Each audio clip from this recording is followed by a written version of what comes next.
what I did with that. Now, to get back about the door jambs, whenever I was priming all this, as I said, I started on the cow panel, done that. I went over to the other side of the roof and I primed that side of the roof.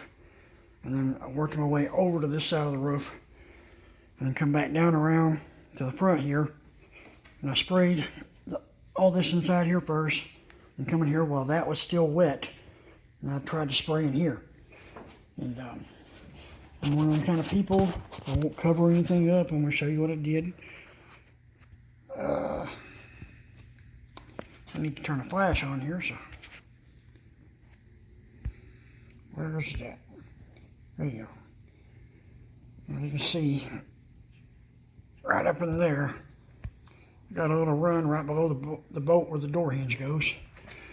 And I don't see any more in there, but that's what happens sometimes trying to do that. And when it comes time to paint this, what I'm probably going to have to do is leave these doors open to where I can get in and out of here, because if I put paper here, I mean, I don't know, I really got to think about this, because realistically, if this is all closed off, it keeps any dirt in there in it, and it doesn't get in the paint. So I may have to just find a way to make my paper bubble out and in that way. So I've got a little touch-up gun. I can use it to get my sealer and all my base coat color in all around here. Let's see if I can pull this tape off. Forgive the camera angles. I'm trying to pay attention to what I'm doing and hold the phone at the same time. But maybe this is something I should have done before I got started with the camera, huh? But that just gives you an idea of what's going on there. I had all that taped up, and whenever it comes time to painting it, you know, it's going to be a little trickier, because you want to get paint on it, but you don't want it to run. And you also don't want dry spots in it, because it just looks awful in your base coat. And you have to sand it and do it again. But,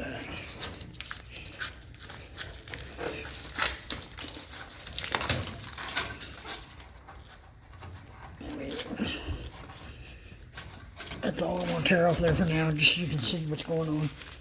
But all that's got to be sanded and painted. So, like I said, the reason why I'm doing this, I've thought long and hard about it for months, how I was going to paint this thing.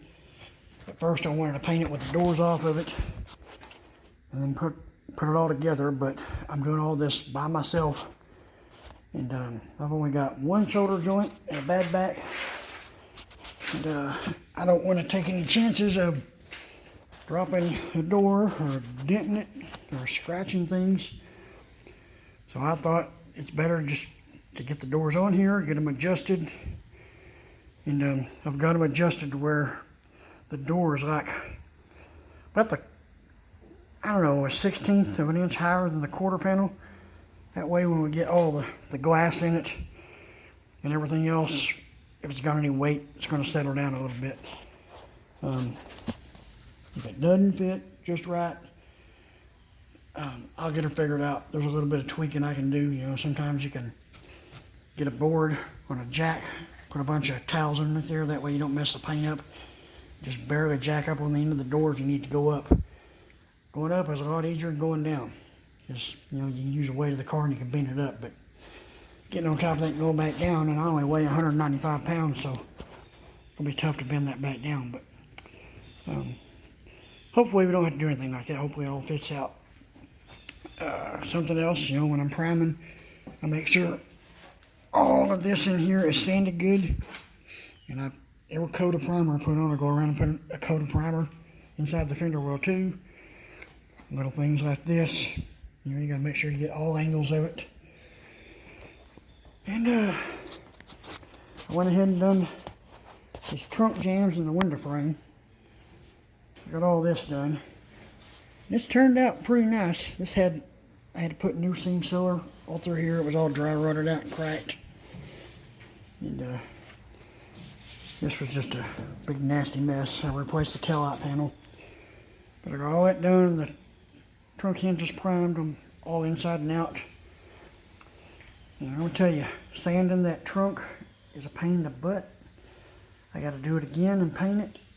Well, first I got to sand it, then I got to put sound deadening material on the inside of the quarter panels on both sides. And then paint that before that dries so the paint is sure to stick to that sound deadening material. Then let that dry and cover it up. We bought enough paint to paint the trunk jambs. We knew we was going to do that, but when we got this car, we did not know we was going to have to replace the floor pan. So since I replaced the floor pan, and they had put that rubberized undercoating in there, just got to get all the trunk. And the engine bay had, believe it or not, bedliner coating all in it. But you would not believe the amount of hours I've spent cleaning all that crap out of this car. I mean, I think in the engine bay alone,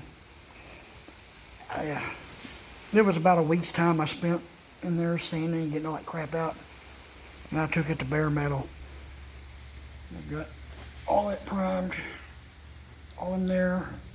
On the outsides, the front of the radiator support, and the bottom of the frame rails. Got them done and primed. And this here, since we replaced the floor pan, I went ahead and at the time I'd done it, the steering column was still in here. And when it come time to paint the outside there, I couldn't get it. Because that's when they decided to paint the steering column. So I've got it apart now. I got to clean all this off and get it like the rest of it. I wire brushed all the rest of it. I had done all that down to bare metal. Even up underneath there. And I put epoxy on it. And this is a cheap alternative, something I did. If you take a Rust-Oleum acrylic enamel and use acrylic enamel hardener with a little bit of mineral spirits. The mineral spirits makes it dry sore and it flows out pretty good. But once it dries, it's pretty durable. And for $29 a gallon, and since my customer's already way over budget on everything, and we didn't buy enough paint to paint this, because I know a Mopar, the floor is supposed to be painted the same color as a car, but this one is just not going to happen because the paint, for 2 gallons of the paint, I think was $1,500. And that's Omni Plus base coat, and it's not the best at all. It's one of the bottom ends of the mediocre, if you ask me. So that pretty much covers this video here. Hope what I share with people helps some. So if you like the video, like it, leave any comments, ask any questions if you need to. Subscribe to my YouTube channel. If you know any friends that could need some information like I share my YouTube channel with them. I'm trying to get my users up. So as always, thanks for watching. Like and subscribe.